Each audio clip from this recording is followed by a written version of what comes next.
नमस्कार दोस्तों, आपने पिछली वीडियो में देखा ही होगा कि कैसे औरंगजेब छत्रपति संभाजी महाराज को धोखे से पकड़कर उन्हें नर्क से भी बदतर यातनाएं देता है। कैसे जुल्मी औरंगजेब उन्हें तड़पा तड़पा कर अत्यंत क्रूरता से उनके शरीर की विटंबना करता है। इसी दर्द भरे जुल्म को सहते सहते अंत में 40 दिनों बाद संभाजी महाराज की मृत्यु हो जाती है। लेकिन छत्रपति संभाजी महाराज की मृत्यु के बाद आखिर क्या होता है उनके परिवार का? आखिर क्या करता है कपटी औरंगजेब संभाजी महाराज की पत्नी येसुबाई और उनके पुत्र शाहू महाराज के साथ? चलिए विस्तार से देखते हैं। ये बात है तब की जब संभाजी महाराज की मृत्यु की खबर स्वराज की राजधानी रायगढ़ पर पहुंची थी।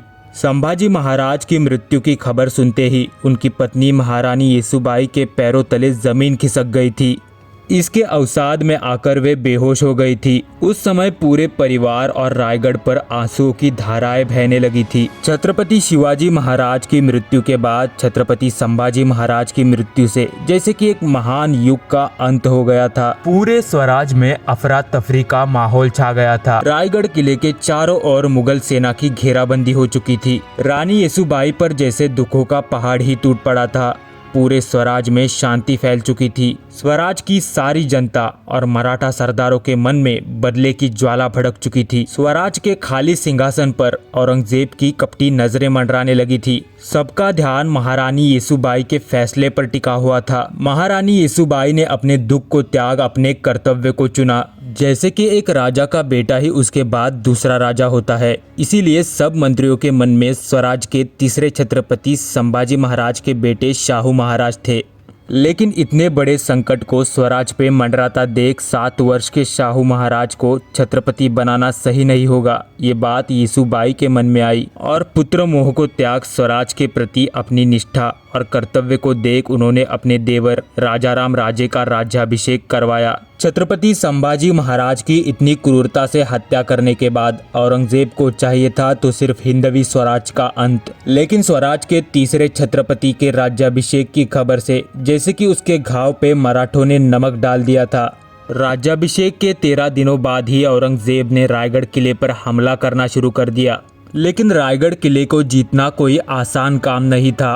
पूरे किले के चारों ओर मुगल सेना की घेराबंदी हो चुकी थी। इन बिगड़ी हुई हालातों को देख मराठा साम्राज्य के छत्रपति की सुरक्षा के लिए महारानी येसुबाई ने राजाराम और उनकी सारी रानियों को रायगढ़ किले के पिछले दरवाजे से सुरक्षा पूर्वक जिंजी भेजा।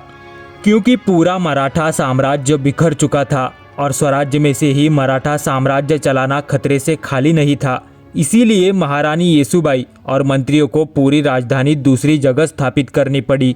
राजधानी के लिए महाराष्ट्र से दूर तमिलनाडु के जिंजी किले को चुना गया, जो आगे मराठा साम्राज्य की तीसरी राजधानी बना।